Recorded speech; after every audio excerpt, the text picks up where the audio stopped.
Hello दोस्तों, मेरा नाम है प्रिया और आज हम डिस्कस करेंगे the straw that broke the camel's back का क्या मतलब होता है। The straw that broke the camel's back ये एक इडियम है। इडियम जिनको हिंदी में हम मुहावरा बोलते हैं, ये वो वर्ड्स या फ्रेजेस होते हैं जिनका लिटरल मीनिंग कुछ और होता है और यूजेज में मीनिंग कुछ और होता है। कहने का मतलब ये है कि अगर हम the straw that broke the camel's back के एक एक शब्द को डिक्शनरी में देखेंगे तो इसका मतलब कुछ और होगा, और जब हम इसे सेंटेंस में यूज़ करेंगे तो इसका मतलब कुछ और होगा। तो ये समझने के लिए कि सेंटेंसेस में इसका क्या मतलब होता है, हम इसके डिक्शनरी मीनिंग से शुरू करेंगे। सबसे पहले स्ट्रॉ।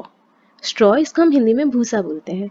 ये वो पार्ट होता है प्लांट का जो बच जाता है जब हम ग्रेन निकाल लेते हैं।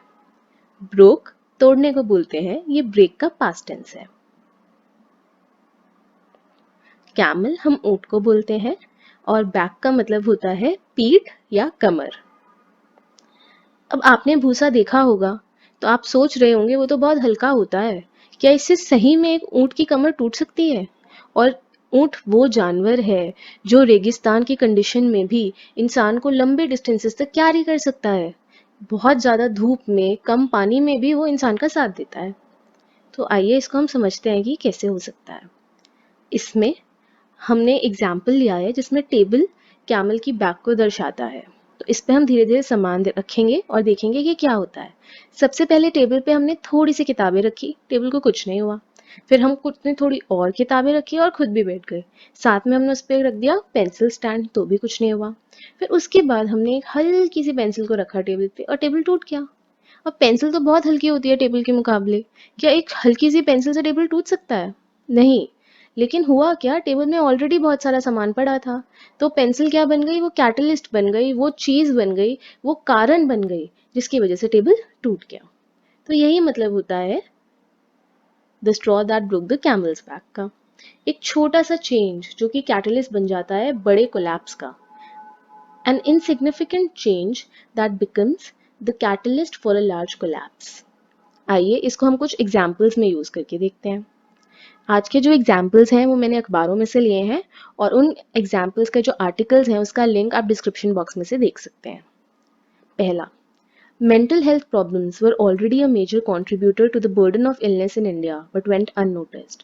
Those who were already facing mental health difficulties before the pandemic, these experiences might be the straw that break the camel's back. Mental health problems already India के लिए एक बहुत बड़ी प्रॉब्लम थी, लेकिन कोई इन पे ध्यान नहीं देता था। पैंडेमिक की वजह से ये और ज़्यादा ऊपर आ गई हैं और हो सकता है पैंडेमिक की वजह से हम और ज़्यादा मेंटल प्रॉब्लम्स को देखें। तो पैंडेमिक में act as the last straw.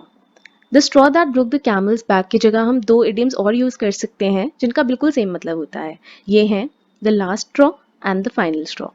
चलिए देखते हैं कुछ और examples. India's aviation market already was one of the toughest around. The coronavirus pandemic could be the final straw for some airlines. जो इंडिया की एविएशन मार्केट थी उसमें सरवाइव करना ऑलरेडी ही बहुत मुश्किल था। हो सकता है कोरोना वायरस पैंडेमिक जो है उस वजह से कुछ एयरलाइंस बंद भी हो जाएं। The pandemic may have been the last straw that broke the back of the economy, but it was already suffering from morbidity. जो इंडिया की इकोनॉमी है उसमें ऑलरेडी बहुत सारी प्रॉब्लम्स थी, लेकिन हो सकता है जो पैंडेमिक है उसकी वजह से एकदम ये प्रॉब्लम्स आगे आए और इकोनॉमी को कुछ नुकसान भी हो। चलिए अब आते हैं प्रैक्टिस पे। इस इडियम को आप इस हफ्ते 3 बार ज़रूर यूज़ कीजिए अपनी कॉन्वर्सेशंस में और अपनी राइटिंग में। और आप कुछ और इडियम्स भी सर्च कर सकते हैं जिसमें एनिमल्स और बर्ड्स हों। आप अपने आंसर्स हमारे साथ कमेंट्स में शेयर कीजिए, हम ज़रूर रिप्लाई करेंगे। ऐसे वीडियोस हम हर हफ्ते निकालते हैं। आप चाहें तो सब्सक्राइब कर सकते हैं ताकि आपको सारे लेटेस्ट अपडेट्स मिलते रहें।